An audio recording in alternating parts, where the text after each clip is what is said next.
इस्राएली वज़ीर आज़म नेतन्याहू के जंगी जुनून की वजह से गजा में सूरत हाल हर गुजरते दिन के साथ मजीद बदतर होती जा रही है। ऐसे में अब हमास ने कहा है कि उसने 60 रोज़ा जंगबंदी की नई तजवीज़ मंजूर कर ली है, मगर इसराइल बज़ाहिर जंगबंदी के हक़ में नहीं है और गजा में इसराइली फोर्सेस की कार्रवाइयाँ भी पूरी शिद्दत के साथ जारी हैं। आज गजा के इलाके खान यूनुस में पनाह गज़ीनों के टेंट्स पर इसराइली हमलों से कम 8 अफराद शहीद हो गए हैं, जबकि दीर अल बलाह में एक टेंट पर हमले में मजीद 4 अफराद शहीद हो गए। जबकि अल जज़ीरा के मुताबिक इसराइली फोर्सेस ने गजा सिटी में मुतअद्दिद घरों को धमाके से उड़ा दिया है और मशरिकी गजा सिटी के एक मोहल्ले में शदीद फायरिंग भी हुई है। जबकि सुबह से अब तक गजा सिटी में इसराइली फोर्सेस के हाथों शहीद फ़लस्तीनियों की तादाद कम 40 हो गई है। जबकि इसराइली फ़ौज ने नेतन्याहू के मंसूबे के तहत गजा सिटी पर कब्जे के लिए नए प्लान पर भी काम शुरू कर दिया है और इस मंसूबे के तहत गजा सिटी में मौजूद तकरीबन 10 लाख फ़लस्तीनियों को जबरी तौर पर बेघर किया जाएगा। गजा में जहां इसराइली बमबारी से रोज़ाना दर्जनों फ़लस्तीनी शहीद और ज़ख्मी हो रहे हैं, तो वहीं इसराइल की मुसल्लत करदा ग़िज़ाई क़िल्लत की वजह से रोज़ाना कई फ़लस्तीनी भूख के हाथों दम तोड़ रहे हैं। इस सारी सूरत हाल पर हमने गजा में मौजूद 3 पाकिस्तानी निजात अमरीकी डॉक्टर से बात की थी, जो इस वक्त गजा सिटी के अल अहली अरब अस्पताल में ज़ख्मी फ़लस्तीनियों का इलाज कर रहे हैं।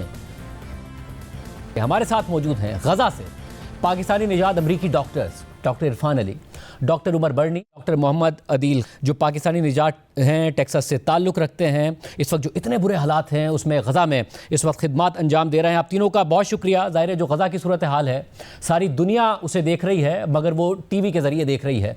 आप वहाँ पर मौजूद हैं, सब खुद देख रहे हैं, ज़ख्मियों का इलाज कर रहे हैं। पहले भी आप वहाँ गए, अब भी वहाँ आए हैं। पहले मुझे आप बताइएगा जो कुछ आप देख रहे हैं अब, और ऐसी सूरत हाल जिसमें यह तक प्लान बन रहा हो कि पहले इन पर बमबारी की गई, फिर इनको फाका कुशी का शिकार किया गया और अब इनको यहाँ से मुंतकिल किया जाए, इस किस्म की प्लानिंग हो रही है, क्या देख रहे हैं आप? Thank you very much for having us on. We really appreciate that.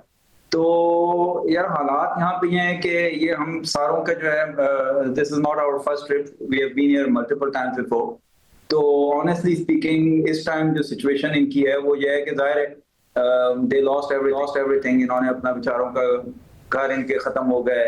उसके बाद जो भी इनके पास घर के अंदर था, गाड़ियाँ, memories, pictures, education certificates, everything is gone. But now the biggest thing is that they are starving. You know, हम जिन डॉक्टर से और जिन स्टाफ से पहले मिले थे, अब जब हम उनसे मिले हैं तो we can't even recognize them. तो ये बेचारे जो लोग हैं, मतलब these are exhausted, they are tired, they are completely done. Most of them have been displaced. तकरीबन 20 से 30 दफा on an average ये लोग displaced हो चुके हैं। और ये बेचारों के जो सेंटिमेंट है वो यही है कि ऊपर से तो लगता है कि they are walking and talking, लेकिन अंदर से बिल्कुल they are exhausted, tired. Irfan साहब, आप ये कह रहे हैं कि सिर्फ आम आवाम को ही नहीं, जो मेडिकल अमला है उसको भी शदीद ग़िज़ाई क़िल्लत का सामना है। आप पहले आए थे और अब जब दोबारा आए हैं तो आप पहचान नहीं पा रहे हैं लोगों को जिनके साथ आप काम करते थे। जबरदस्त तरीके से ग़िज़ाई क़िल्लत का और फाकों का सामना है यार। ये तो हम तो आपको वेल टू डू लोगों के बारे में बता रहे हैं, जो डॉक्टर्स हैं, नर्सेज हैं, जिनको वी कांट रिकॉग्नाइज। जो बेचारे बंदे पहले लोअर मिडिल क्लास वगैरह थे, उनके तो क्या हाल है जी। डॉक्टर उमर, आप बताइएगा, आपने जो कुछ देखा, जो कुछ देख रहे हैं, इस हवाले से अवाम के सामने हक़ाइक़ रखिएगा। देखिए, यहाँ तो मेरा ख्याल है कुछ गुर्बत जो इनके, ये कोई पहली जंग तो नहीं हुई ना इनके, ये पिछले 20 साल से मेरा ख्याल है 5वीं या 6ठी जंग हो रही है इनके ऊपर। तो गुर्बत के हालात वैसे ही काफी ज्यादा थे, लेकिन अल्लाह का शुक्र, ये लोग जो हमें बताते हैं वो ये बताते हैं कि जी हम सब का गुजारा हो रहा था और मतलब जो इकोनॉमिक हालात थे वो ठीक थे, मतलब कोई खास इतनी महंगाई नहीं थी, मतलब इनके लिविंग स्टैंडर्ड्स बहुत अच्छे थे।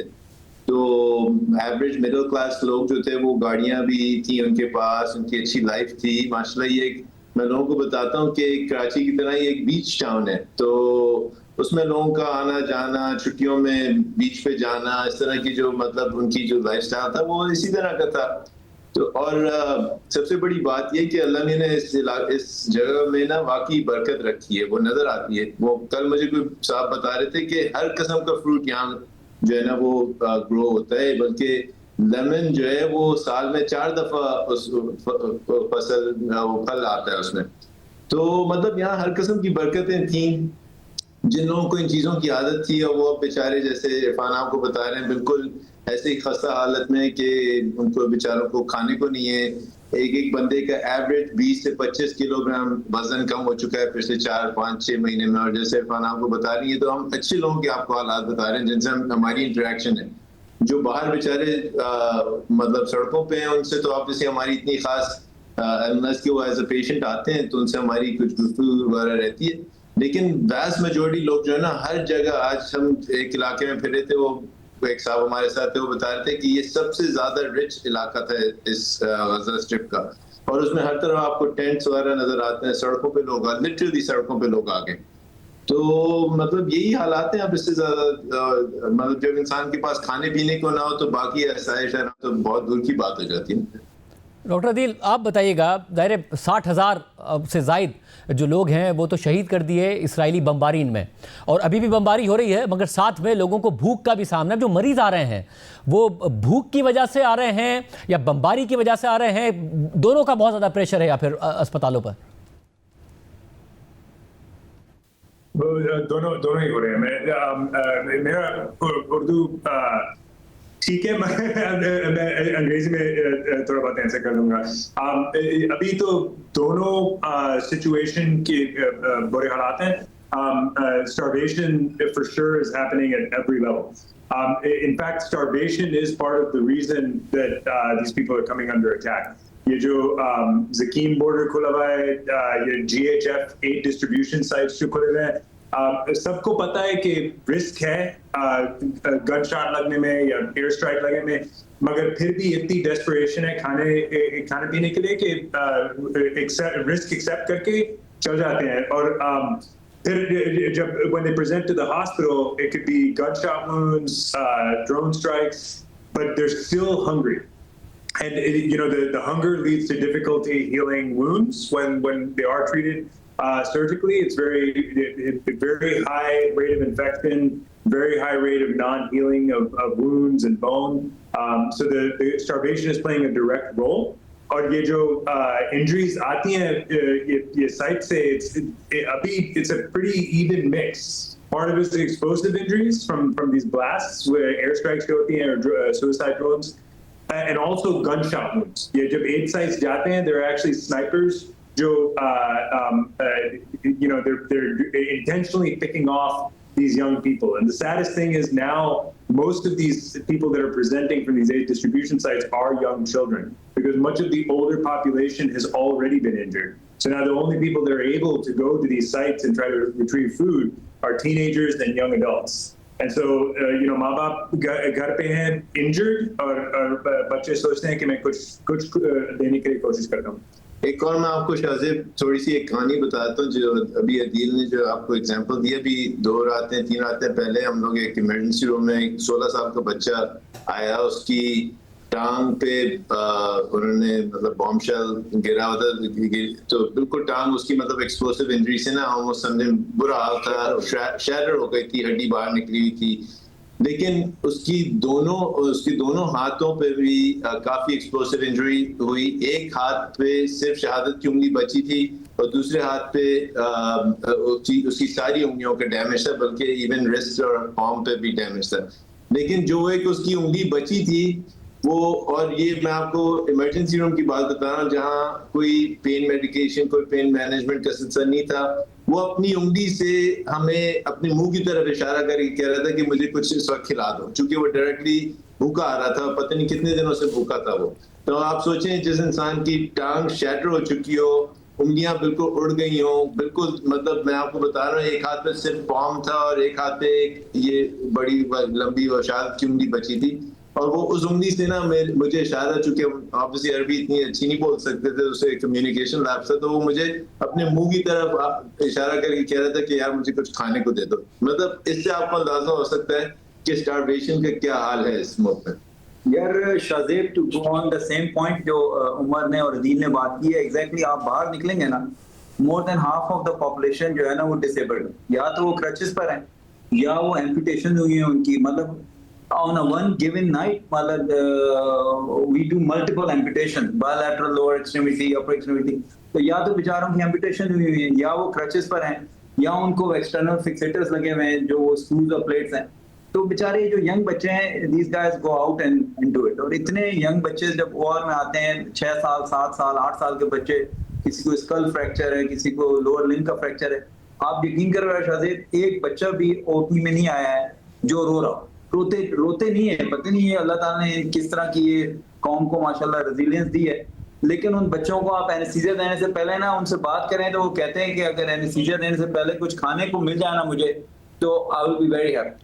तो this is the level of starvation and this is the level of this situation कि इवन जो स्टाफ है ना, दे समटाइम क्राई आउट के यार इन बच्चों के साथ क्या हो रहा है। और जो जैसे अदील और उमर बता रहे थे, अब जो दूसरी है अनफॉर्चुनेटली वो है कि जो यंग लड़के लड़कियां जा रहे हैं 12, 13, 15 ईयर ओल्ड बच्चे खाना लेने के लिए डिस्ट्रीब्यूशन पे जा रहे हैं, वो जो स्नाइपर्स हैं they are unfortunately targeting their private areas, ताकि basically you are destroying the next generation to not have a next generation.